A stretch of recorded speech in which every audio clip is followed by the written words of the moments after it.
Welcome to this week's episode of Interviews with Experts. And today I'm really excited to be joined by founder of local SEO, John Vuong. And John is speaking to us today all the way from Toronto. We've just been discussing how brave he is for being able to survive minus horrific degrees winters that I think as Brits we know nothing about. So John, thank you so much for being here today. Well, thanks a lot, Georgia, for having me. I'm excited to be on your show today and hopefully share some insights on SEO with your audience members today. Thank you so much. And SEO I was really looking forward to this conversation with you, John, because SEO is one of those areas that everybody's heard of. It seems to be a little bit elusive somehow. You know, none of us really know how it works, and we're putting this content out. We're trying to build brands. I think probably what would be really useful as a starting place, could you just give us your definition of SEO? Yeah, definitely. So search engine optimization. So search engines, we work with primarily Google. I know there's Bing and Yahoo as search engines as well. But with Google, there's paid ads at the top. And this is where people can pay to play, which every time you click on the ad, it says AD next to it or a different color in the background. The business owners are charged. So you pay per click, but whenever that budget expires, you no longer appear. And then there's the map. Usually it's a local 3-pack Google Maps, and below that is organic. So I play in the Google Maps and below, which is more organic, natural listings.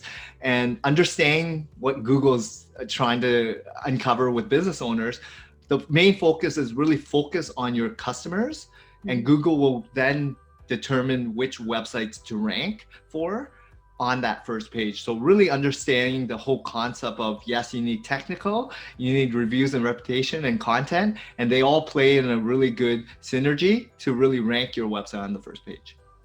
Thanks for that. And there are so many moving parts to it, aren't there? And, you know, I think the temptation as a content creator is to think, you know, I'm going to pour my heart and soul into this landing page copy. I've got my book that I've just brought out, so I'm going to have that on there. And then you have these other technical aspects. You know, if you're working with a business leader who has some content and they have some online presence, maybe they spend some time on LinkedIn, but they've not really done too much with a site before, where do you even begin? Yeah, so building a website, building the foundation of a business ultimately is all about understanding who your ideal customer is, right? Speaking directly to them, having that avatar in place and understanding all their personality traits. Once you determine on what kind of website produce, really have good headlines, good images, understanding the user experience, right? And design, UX. So building a website should be all focused on the first impressions, right? Then comes the technical, which is, yes, content really matters. So you need to really produce good, compelling information that resonates with your ideal customers, users, right? And answer the queries, answer the questions. They have a problem, and then you have a solution with case studies, social proof, and then really call to action. What can you do for me? So people forget that you should really focus on users and not Google or search engines. Take care of your customers, answer all their questions, put it up there, and then amplify it. Because without other people knowing about the problems or letting people know about what you have produced, like a new website or a new blog or new post on LinkedIn, it's very difficult to get eyeballs because it's all about attention now. People are limited with time, right? And attention. So you need to amplify it with either paid ads or you have an email list or a community. You have a huge following, let people know, right? Because without all those pieces, very difficult for you to not just rank, but get traffic, which then may result in customers and sales and everything else. Yeah, absolutely. And when you talk about, you know, that traffic, I would imagine this is probably a horrible question, sorry, because there's probably not one answer, but I'm going to ask it anyway. What is a gauge that somebody could have? You know, like what is the aim in terms of how do you quantify like that's the right amount of traffic? So it all depends. I know you don't want to hear that, but it's true, right? Because you need to have a better gauge on your cost per acquisition, cost per sale, cost per impression, cost per click, leads, because it could be 1,000 impressions and only 10 people click, that may lead to one prospect, right? Because what is the ultimate goal? And reverse engineer it, right? So if you're planning on getting 10 new customers, and say you're a consultant or a coach, right? And those 10 will deliver $20,000 in pounds in additional revenue, right? So then you want to say, I want to allocate X amount, but how much does it cost to acquire a new customer?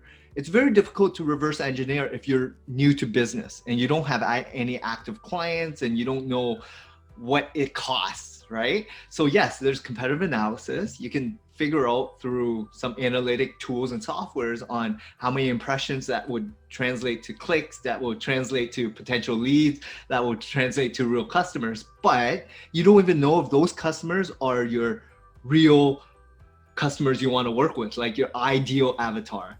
So before I take on any client with SEO, I always tell people you need to already kind of know how to run a business. Like you have to have business sense, right? Which is, and I did work at Yellow Pages for 5 years. So I've been running my agency for 7. So 5 years ago, 5 years prior, I was working, dealing with thousands of business owners. And this is even before the internet and websites really took off, right? How did they survive? How did they really take care of their customers and really stay in business afloat? Well, they listened, they asked the right question, they took care by wanting to help, right? Being genuine, authentic, and they understood the gap in the marketplace. You brought value, you understood the unique selling proposition, you knew what your competitors were doing, price-wise, service-wise. That's foundational business sense, right? Do that first, then build a website to then speak to customers of your ideal type, which is lifetime value. You know, you can talk to them anytime and they're good people, right? You actually want to care and help them. Without that avatar, very difficult to predict who you want to ultimately work for, because it's, you know, like in business, it's a journey. And you might be in it for a long time, or it might not be for you as an individual, because everyone, that's their ultimate dream, to own something, to have that business that they can say, you know, that's my passion, that's my why, that's my, you know, I've always wanted to be my own boss, to dictate time, to have luxury of everything, right? But it's timing as well. It's not for everyone, and you need to determine when it is a good time to actually pursue it, and figure out, you know, what the channels are to really, like, why are you writing a book, or why are you being a coach, right? Yes, you have a purpose or whatnot, but get some business sense, finances, operations, marketing, sales. Like, I was fortunate to be in sales, right? For 10 years before I started this agency, to really get in the mindset of why business owners chose, you know, their business, like suppliers, distributors, or customers, who they wanted to target and everything else. When you don't know how to run a business, it's very difficult to then jump in if you were an employee before. Yeah, that's interesting. So actually then it sounds like maybe, you know, for the people listening to this who have been in business for some time and they're well established in their business, actually the good news for them is that they've overcome the biggest hurdle, right? Yes. So, okay, good. Yes.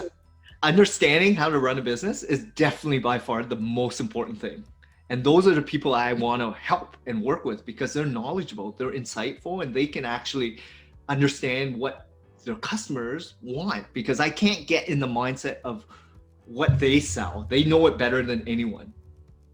That makes sense. I see. And so how do you complement that then with your SEO knowledge and skill set? Like, why is that so important for someone? Because a lot of business owners have no technical background, and they don't understand the whole component of how Google operates and what it takes to actually rank on the first page of Google. So as you know, you, me, we're probably super Google users. We use Google anytime when we're looking for something.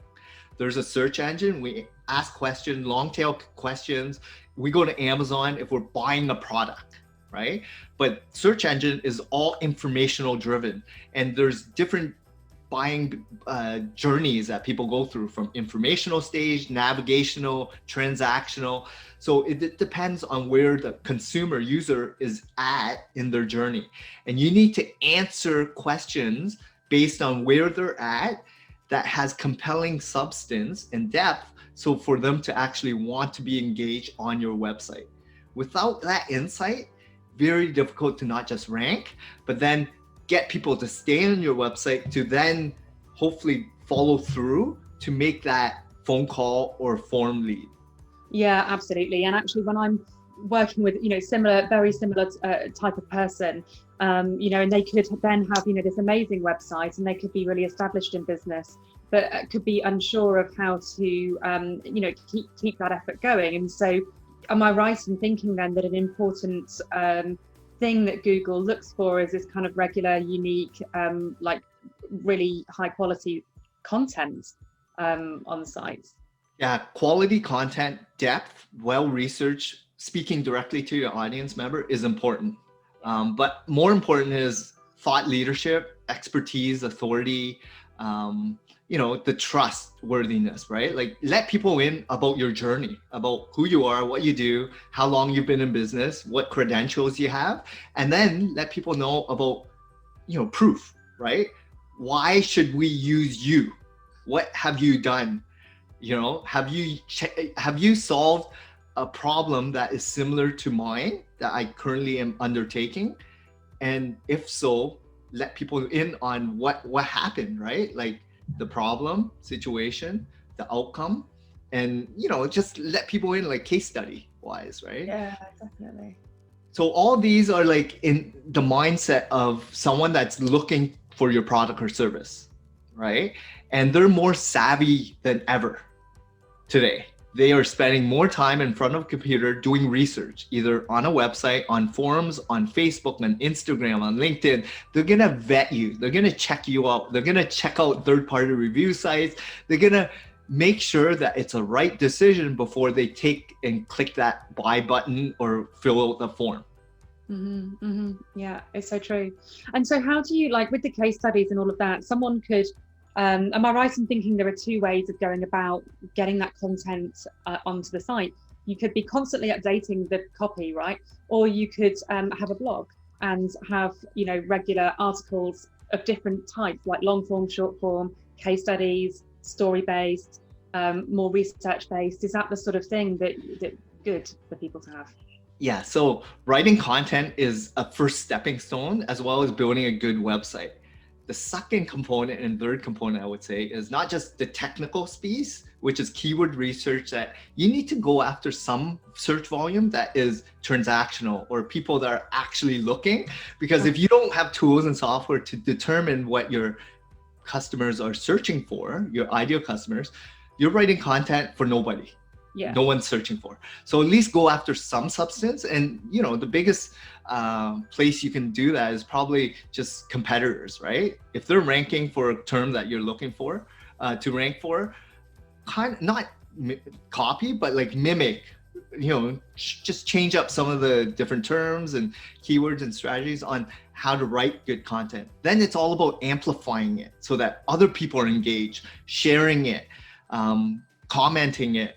Other ones are publishing it on other sites. So guest posts, forums, comments are very important on third-party sites or different sites that are relevant in your field, right? Associations, communities, relevant, kind of industries, right? That support your message. So if you're a contributor to an established newspaper or article kind of company or whatnot, then for them to then write a piece that links back to your website has way more substance than you writing it on your own website, because they have a huge base and they're credible and they back what you're talking about. So like Medium, HuffPo, Vice, Inc., Business, these are the epic, like 90 domain authority, very, very reputable businesses, right? That is maybe 10 years in the making, but start off small, right? Local.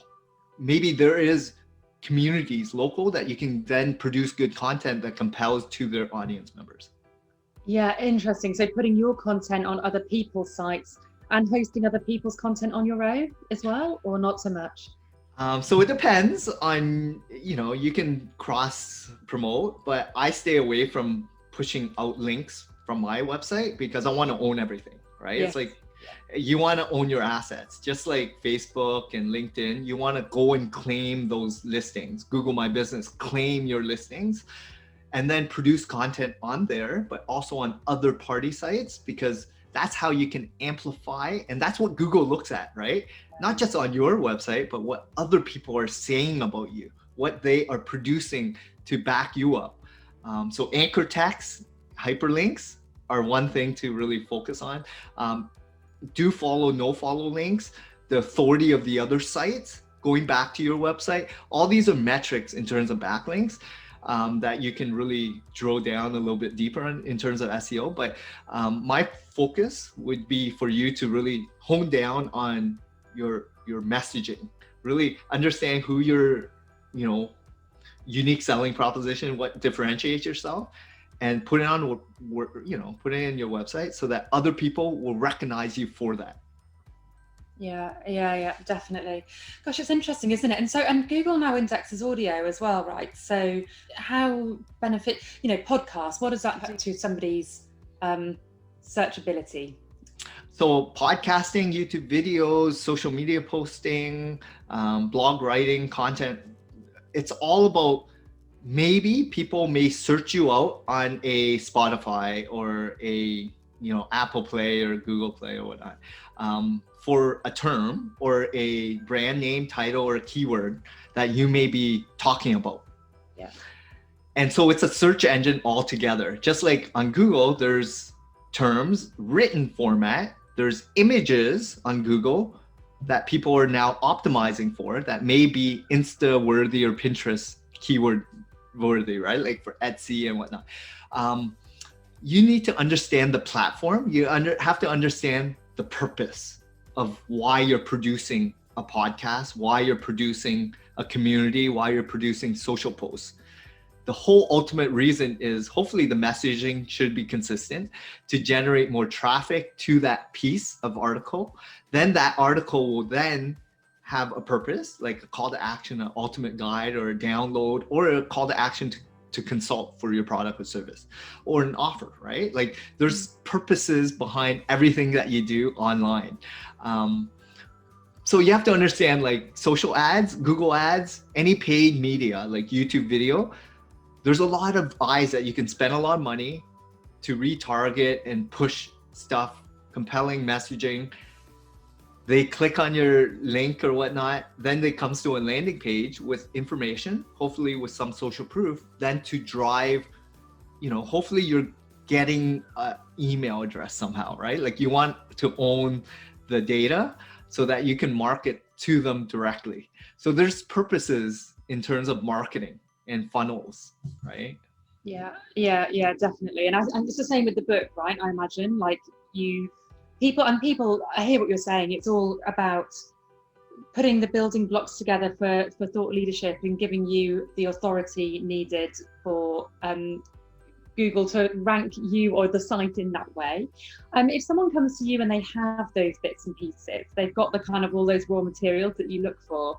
It sounds like then it sounds like that's where the fun begins for you, because that's where you can kind of get technical and start digging in. Are you able to share sort of where you might go next?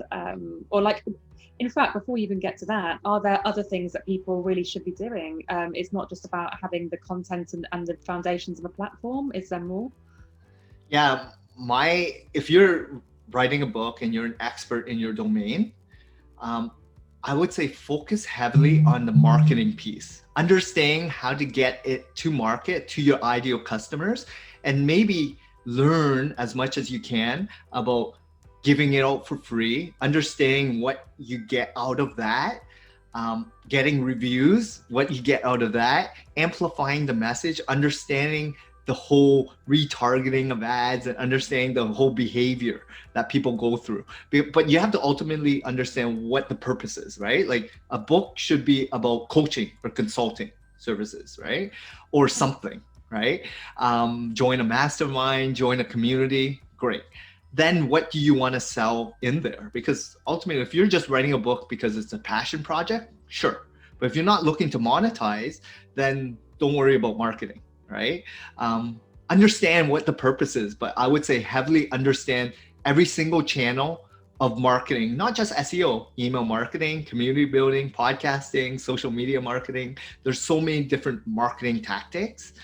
So that's where I enjoy. Like SEO is what I focus on, but I understand everything else very well. And I know where we fit in the funnel of all sales and marketing. Yeah, it's so interesting, isn't it? So there's so much that I could ask you, and I sort of think, where do I even start? Keywords is such a thing, isn't it? And it's something that I think everybody's aware they need to be leveraging. What can you tell us about keywords in a way that's kind of accessible to your typical business owner? Yeah, so we use a lot of software and tools to determine which keywords to go after. Google Trends, Keyword Tool.io, there's a lot of keyword tools out there.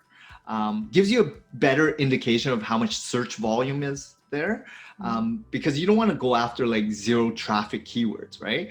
My suggestion is look at your customers, look at your ideal prospects, right? And ask them. I know it's kind of old school, but it's all about like understanding their needs, getting in the mindset of how they search. What do they look for? And once you do that, instead of doing surveys that are not paid customers, paying customers think differently than non-paying customers, right? Yeah. They're going to use different terms. So what do they want? They want the top or the best. They wanted the people that actually know their stuff, experts, right? If you position yourself as an expert and these are the people you want to work with, well, guess what? You're going to show up as an expert, and these are the people you're going to gravitate towards to get more leads from, right? Versus I'm looking for free something, right? I'm looking for joining this because I have a lot of free time.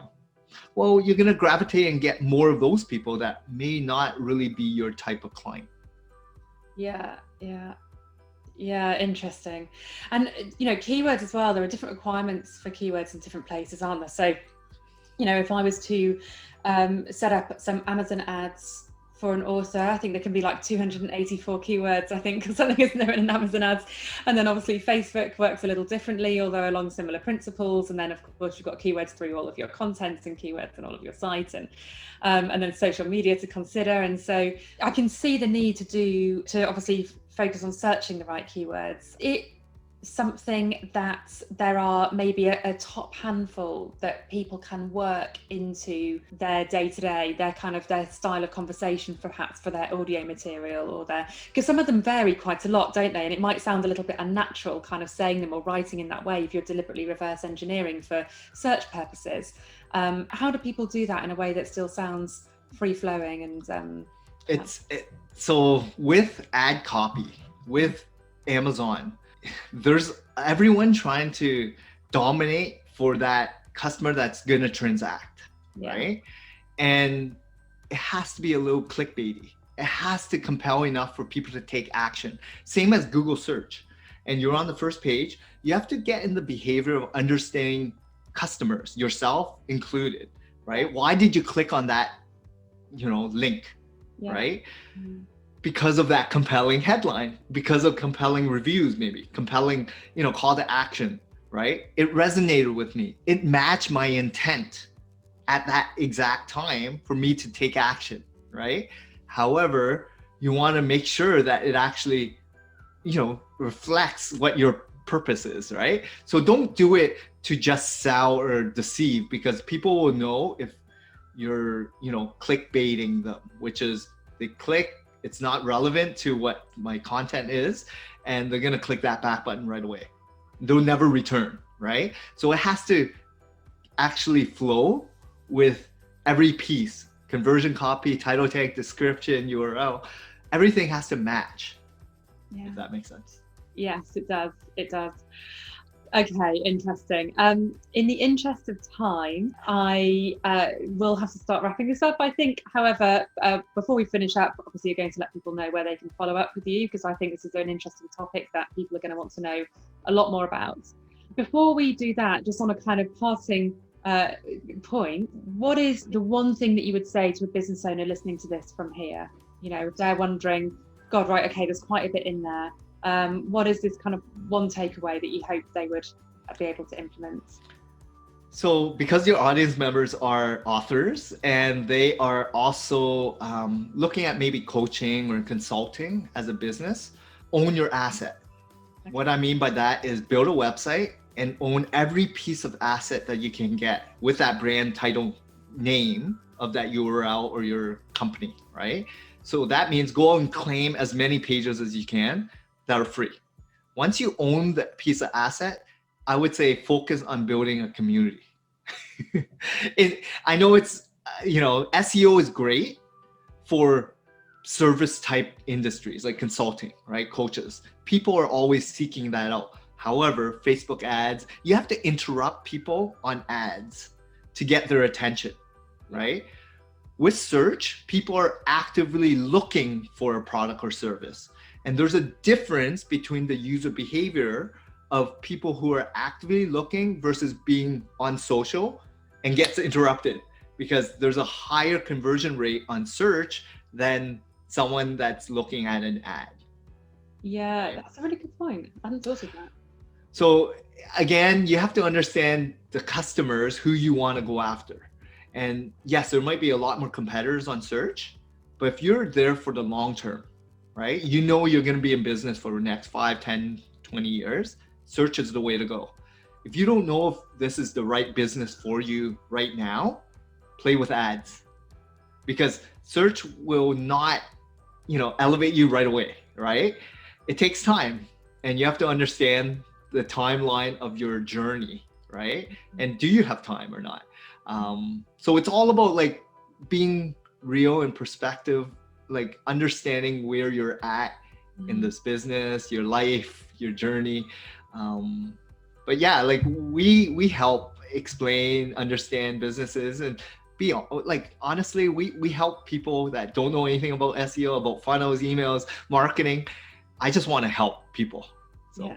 Yeah, that's amazing. On that note, where can people find you and reach out for support? So we have an SEO agency here in Toronto, Canada. It's called www.localseosearch.ca. So you can check us out there. We also have a podcast. It's called Local SEO Today. So you can learn about like a lot of businesses who've worked in a lot of service-based industries, and we just give tips and tricks, and we have a lot of business owners on our show as well, just to guide people in the right direction in terms of like business ownership and journey, right? So we're here to just educate, inform, and hopefully help out people that are going through some challenges, right? And hopefully we can help them move them closer to their ultimate goal. Yeah, that's amazing. John, thank you so much for being here today and giving us your time and expertise. It's been a pleasure. Well, thanks a lot for having me, Georgia. Thank you. You are welcome. Speak soon.